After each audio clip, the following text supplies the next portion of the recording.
Hola fieles, bienvenidos a los 49ers, presentado por Cisco. Les saludamos Jesús Zárate junto a Carlos Justice. Los San Francisco 49ers consiguieron una muy valiosa victoria en Seattle 36-24 y ahora se preparan para recibir en la semana 7 la visita de los Kansas City Chiefs. ¿Cómo estás, Carlos? Yo creo que ya con ansias, ¿no? Porque creo que este mini bye, por decirlo de alguna manera, y que creo que le viene bien al equipo precisamente porque Kansas City viene de su semana de bye. Te dio un bálsamo diferente, te hizo sentir mejor porque primero, como fue el partido, se limpiaron muchas cosas que habían sucedido en las derrotas anteriores. Consigues una victoria, es de visita en un lugar que se te complica normalmente y además eres líder de división, ¿no? Entonces creo que todas esas cosas se conjuntan para que esta semana sea una semana bastante positiva y con mucho optimismo. Correcto, porque además pues los 49ers ahora están en primer lugar de su división, 3-3, después con la derrota el domingo de los Cardenales contra Green Bay. Entonces salió todo bien para los 49ers en la semana 6 y cosas muy interesantes, ¿no? Hablabas de que siempre se complica jugar en Seattle y es cierto, sin embargo, San Francisco ahora con esta victoria ya tiene 6 triunfos consecutivos sobre Seattle, incluyendo playoffs.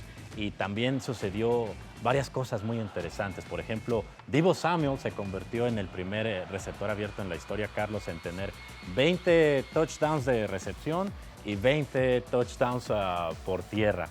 Y Brock Purdy también consiguió un rating de pasador de 129.3, además los 3 pases de anotación que lanzó, las 255 yardas, ¿no? en 18 de 28 pases que completó. Pero con eso, con ese rating de pasador, empató curiosamente a Russell Wilson, que jugaba en Seattle y en el estadio de los Seahawks, ¿no? Lo empató en el número de juegos, porque en un mariscal que en sus primeras 3 temporadas consigue 120.0 de rating de pasador o más. Brock Purdy ahora tiene 12 y Russell Wilson se quedó con 12. Entonces Brock Purdy aún tiene la oportunidad de rebasarlo, ¿no? Porque esto es en las primeras 3 temporadas de un mariscal. No, y además hay que decir que Brock se vio apoyado, por decirlo de alguna manera. Obviamente él lleva las riendas del equipo, lo hace muy bien, va a seguir rompiendo récords, lo hemos hablado esto en las últimas par de semanas, pero además se vio apoyado por un juego terrestre muy, muy sólido, porque cuando Jordan Mason sale lesionado y tiene que entrar Patrick Wilson y Guerrero, consiguen más de 200 yardas por tierra, ¿no? Entonces, ese apoyo es el que hace también que Brock pueda distribuir de manera un poco más sencilla, ¿no? Y que el hecho de que se haya podido hacer por comité y que cada uno de los corredores lo haga, creo que también tiene muchísimo mérito, ¿no? George Kittle, que sigue anotando touchdowns, se lleva 2 más en la temporada, después de que venía de su temporada anterior anotando 7, que es la mayor cantidad que había anotado en su carrera. Lo siguen encontrando ahora, sobre todo en la zona roja. Y creo que el problema principal, o sea, yo creo que más bien lo más interesante de todo es el hecho de poder dar vuelta al script, porque habían arrancado muchos partidos así, ¿no? Incluso en esta primera mitad fueron realmente dominantes, no permitieron ninguna jugada explosiva de Seattle.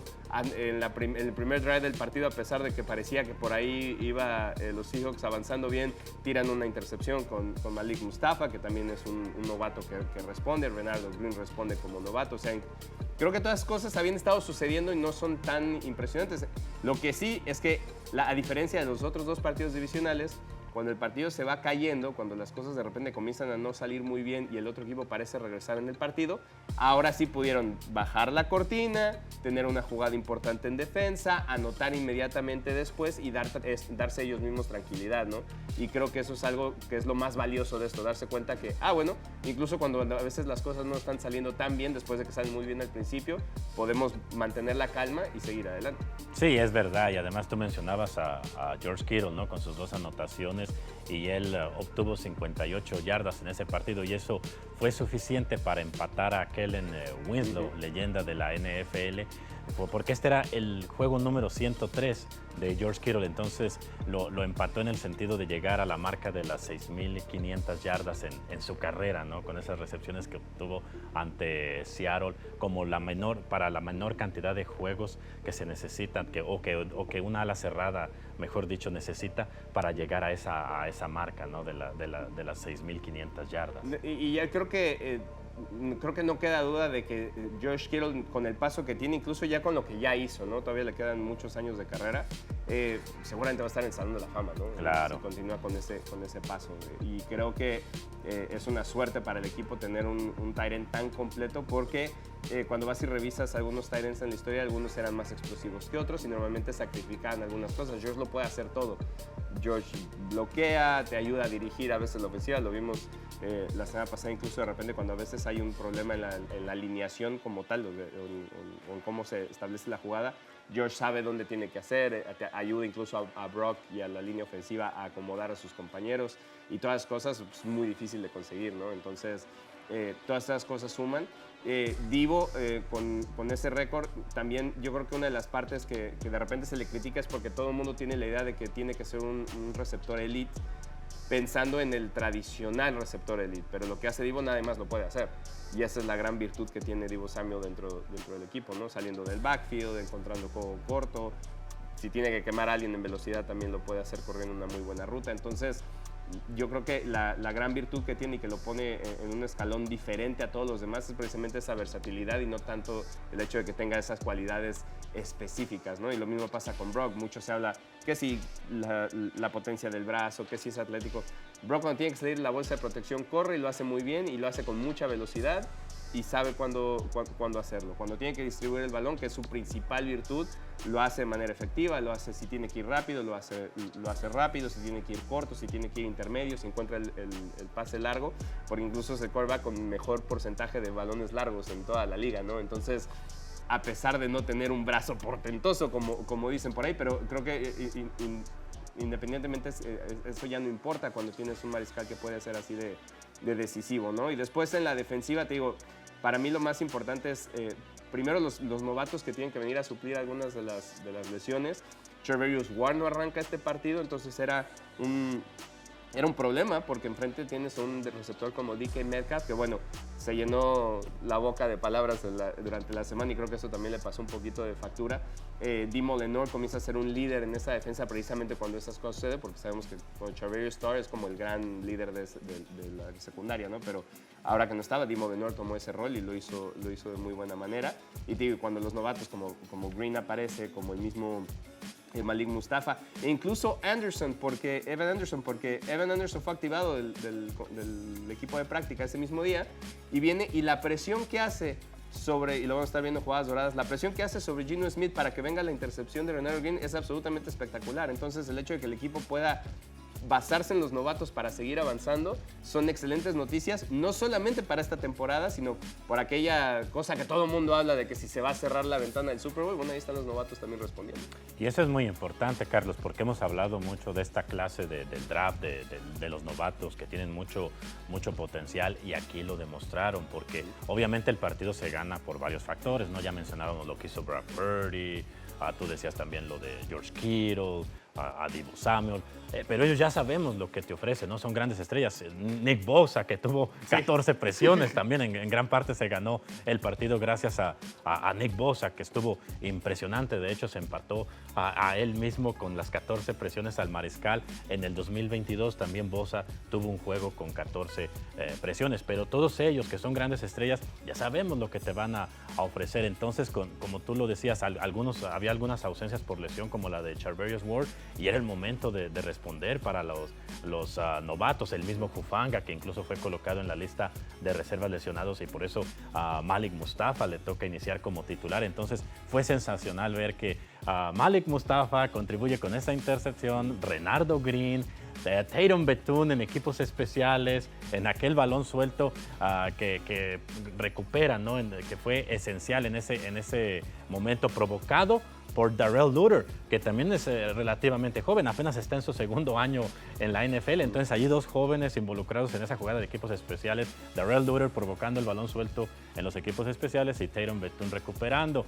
Y luego tú ya mencionabas a Evan Anderson, pero también me encantó la jugada con la que básicamente se cierra el partido, se asegura la victoria, se le quita la esperanza a Seattle, como menciona Shanahan, ¿no? Que hay que quitarle la esperanza al rival. En esa jugada de Guerendo, donde corre para 75 yardas, están involucrados dos novatos. Obviamente Guerendo, que es el corredor, pero también Dominic Puni, otro novato, abriéndole un gran hueco a Guerendo para que se escape. Entonces, los novatos en este partido contra Seattle, realmente impresionantes. Sí, creo que fueron clave, ¿no? Y te digo, y pensando en que además era un partido que tenía muchísima presión, y lo dije al principio, ¿no? Por el lugar, por el rival, porque era líder de división y había que bajarlo de ahí porque tenías la oportunidad de quedarte con el líder de división, y porque además, y lo había dicho Kyle Shanahan durante la semana y lo escuchamos antes del partido, no es lo mismo llegar a ese mini bye, por decirlo de alguna manera, porque ya van a tener 10 días para preparar el partido contra Kansas City. No es lo mismo llegar a esta semana después de ganar y ser líderes de división y ver el fin de semana los partidos de la NFL con calma, que estar enojado, que es una frase que traducción literal más o menos sería estar en... pasar el fin de semana de esa manera y tener entonces que venir a entrenar ya con esa presión, ¿no? Y además por todo lo que significa dentro de la temporada. Entonces, creo que eso era lo más importante, y el hecho de que todo el equipo haya podido responder, digo, te pone una muy buena situación para enfrentar esta semana, que tienes un reto grandísimo. Así es, esta semana, como bien lo mencionas, San Francisco recibe la visita de los Kansas City Chiefs. Los Chiefs, por cierto, vienen de su semana de descanso, entonces allí toma más importancia lo que tú decías, esa mini semana de descanso para San Francisco por haber jugado en jueves, para que también los 49ers puedan recuperarse más, recuperar quizás algunos lesionados, pero entrando de lleno a ese partido contra Kansas City. ¿Cómo lo ves? Porque es algo bien interesante, ¿no? Es cierto que Kansas City llega invicto al partido, ¿no? Pero también han tenido algunos problemas similares a los 49ers, específicamente en la zona roja. San Francisco en la zona roja le ha costado mucho trabajo, son la ofensiva número 25 de la liga en la zona roja, y los Chiefs son la ofensiva número 29. Entonces, allí te dice, ¿no? Los problemas que estos dos equipos tienen en la zona roja, pero obviamente en el caso de los Chiefs, pues también sabemos que es un equipo muy peligroso, ¿no? Campeón del Super Bowl, tienen a Patrick Mahomes, tienen a Kelsey, una defensiva realmente que juega muy bien, equipos especiales buenos. Entonces, sin duda, el reto es grande, pero sí llama la atención que los dos equipos estén teniendo problemas en la zona roja, incluso en ese renglón, los 49ers ligeramente mejor. Sí, y creo que con los Chiefs pasa por dos cosas. A la ofensiva pasa por dos situaciones muy específicas, ¿no? Cuando pierden a Isaiah Pacheco por lesión y ahora a Rashee Rice, pues sí, su volumen de ataque pues, disminuye significativamente, ¿no? Obviamente siempre está Travis Kelce, sabemos que Mahomes puede sacar jugadas incluso cuando la línea ofensiva no le ayuda. Y ahora también tienen a Xavier Worthy, ¿no? que es un receptor abierto muy veloz, que te puede hacer las cosas difíciles, pero es un novato. Pero el resto, pues sí le ha pegado no tener esas piezas, ¿no? Y podrías decir más o menos que con los Niners ha pasado lo mismo. No es lo mismo correr el balón y tener la facilidad de ir a algunas jugadas con Christian McCaffrey que no tenerlo, ¿no? Entonces creo que eso tiene que ver mucho por cómo los Chiefs están sufriendo, sobre todo en zona roja. Su línea ofensiva del lado izquierdo de la formación ha sufrido bastante, están muy bien rankeados del lado derecho, pero no tanto del lado izquierdo, entonces ha habido más presión, y al tener Mahomes menos tiempo para lanzar y no tener armas tan poderosas como las que ha tenido a lo mejor en un par de años, pues no ha podido completar, y por eso sus números se ven disminuidos. Pero la gran virtud de los Kansas City Chiefs es su defensa. En los últimos dos partidos solamente ha perdido que le han podido anotar una vez en cada juego, y eso hace una gran diferencia, porque aun cuando tu ofensiva no está en el mejor cilindraje, si tu defensiva es capaz de mantenerte dentro del partido, es la razón por que los Chiefs están todavía invictos, ¿no? Después de la salida de Snead durante el off-season, parecía que ese puesto de corner iba a estar difícil para hacer la pareja de McDuffie, pero lo han hecho muy bien. La secundaria es muy sólida, y bueno, qué decir de cuando tienen que poner presión, ¿no? Con Chris Jones y la forma en la que Spagnuolo lo utiliza para poder siempre tener presión sobre el quarterback, pues a veces les hace las cosas más sencillas incluso a ellos para poder marcar en el perímetro y ese tipo de cosas, porque los quarterbacks no tienen tiempo de tirar, ¿no? Y se han enfrentado a quarterbacks muy buenos en este arranque de la temporada. Se enfrentaron la primera semana a Lamar Jackson, después se enfrentaron a Joe Burrow, a los dos les ganan, ¿no? Entonces creo que por eso digo que el reto es mayúsculo. Para mí va a ser un duelo de defensivas aquí en Levi Stadium, por los mismos problemas que tienen las dos ofensivas en cuanto a algunas ausencias, pero creo que el que pueda mantener al otro en línea va a ser el que se lleve el partido, ¿no? Muy parecido a lo que pasó en el Super Bowl al final de cuentas. Sí, es cierto, y tú mencionabas a Chris Jones, realmente es un jugador impresionante, es como en su momento fue Aaron Donald para los Rams. La diferencia está en que Chris Jones incluso se puede mover en varios sitios de la línea defensiva, ¿no? Incluso en situaciones de pase he visto que lo colocan a veces por fuera y él es un liniero defensivo, su posición original es por el interior, es un tackle defensivo, pero normalmente es un jugador impresionante y va a ser un reto interesante. Hablábamos de Puni, ¿no? Ahorita que analizábamos el partido contra Seattle, va a ser un reto interesante para él, ¿no? Cuando le toque enfrentarlo allí por el interior. Sí, y hay que estar muy atentos porque también parte de por qué Chris Jones es tan efectivo es porque Españolo lo utiliza, no solamente lo puede estar moviendo como tú mencionas, ¿no? Y en los esquemas a veces lo hacen para que tengan estos buck moves o puedan salir por otro lado. Y sabemos que, por ejemplo, con nosotros, Jake Brendel ha sufrido un poquito a la hora de recibir esto, entonces a lo mejor en eso que nos parece tan interesante de atacar a Chris Jones con Puni, o hacer que Puni defienda a Chris Jones, pues van a encontrar la manera de también que a lo mejor no se le encuentre tanto cuando está tan bien rankeado, ¿no? Tratar de estar lejos de Trent Williams y de Dominic Puni para poder entonces poner presión sobre Brock, ¿no?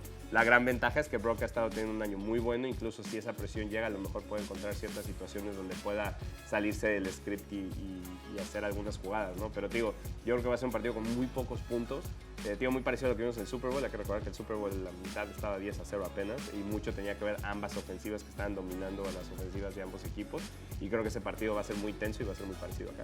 Y entonces, ¿cómo ves cuáles son las claves o la clave principal ofensiva y a la defensiva? A la defensiva, vamos a ver con la defensiva. A la defensiva es poner presión sobre Patrick Mahomes. Mahomes llega en esta temporada con un rating de pasador de 109.1 cuando tiene que estar sin presión, cuando simplemente está dentro del pocket, pero tiene apenas 70% de precisión cuando tiene que estar bajo presión.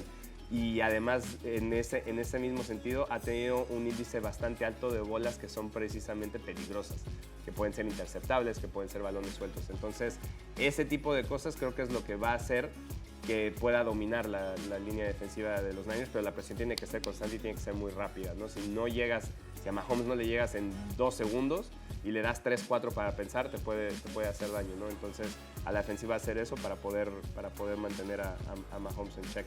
Y después a la ofensiva es simplemente ser muy inteligentes a la hora de mover el balón. No hemos estado viendo, obviamente los juegos no han tenido la necesidad. Creo que cada día Kyle Shanahan también le tiene más confianza a Brock Purdy, por eso del balón casi siempre va hacia adelante en el campo, ¿no? Tiros de 10, 15 yardas, puede atacar el segundo nivel, y eso tiene que ver mucho con la capacidad que tiene Brock Purdy para hacerlo y que le tienen confianza para hacerlo. Pero en este caso, creo que ante la presión sí van a tener que utilizar a lo mejor un par de estrategias con el juego corto, tratar de tirar screens o ir al flat, ¿no? Utilizar a Divo a lo mejor por ahí, incluso a George o el mismo Brandon, que siempre ha sido muy bueno para hacer yardas después de la atrapada. Y una cosa esencial que hay que mencionarlo rápido es que con la ventana que se abre para que Ricky Pearsall pueda entrenar, no sabemos lo que Ricky nos puede dar en el equipo. Entonces, tenerlo a lo mejor en este primer partido puede ser también un elemento importante, porque al no tener realmente video de saber qué puede hacer Ricky Pearsall en esta ofensiva, solamente sabes lo que hacía en Florida, también puede ser una arma importante este fin de semana. Sí, algo a tener en mente. Bien, amigos, llegó el momento donde siempre acertamos, Carlos. Sí, no, hemos andado fantásticos. Las predicciones de oro presentadas por Foliati Casino. ¿Cuál es tu predicción para este partido entre los 49ers y los Chiefs? Bueno, antes, Alfredo Gutiérrez el otro día le atinó. Yo fui el que hizo que se equivocara, así que ya saben cómo vamos por ahí. Yo creo que me voy con la defensiva de los Niners en este partido. Acabamos de mencionar que Patrick Mahomes ha sufrido bastante a la hora de tirar el balón bajo presión. Entonces creo que en este partido se presta para que Mahomes tire 2 intercepciones en la caída de la defensiva de los Niners. Ok, entonces yo voy a ir con un jugador ofensivo de los 49ers. Yo creo que Deebo Samuel, tomando en cuenta que viene de ese touchdown que le anotó a Seattle, es el primer receptor abierto en la historia en tener 20 touchdowns de recepción, 20 touchdowns por tierra. Creo que como viene de un touchdown de recepción, pienso que aquí va a anotar 1 por tierra contra los Chiefs. Un touchdown por tierra para Deebo Samuel contra los Chiefs. Esas son las predicciones de oro presentadas por Foliati Casino. Y bien, esperemos que hayan disfrutado de este episodio de los 49ers presentado por Cisco. Ahora los invitamos a que escuchen en español el juego de los 49ers contra los Chiefs por W Radio, W Deportes, en 49ers.com y en la aplicación oficial de los 49ers. Todo comienza a la 1:25 de la tarde, horario del Pacífico, 2:25 tiempo de la Ciudad de México, con los comentarios de mi compañero Carlos Justice y la narración de tu servidor Jesús Zárate.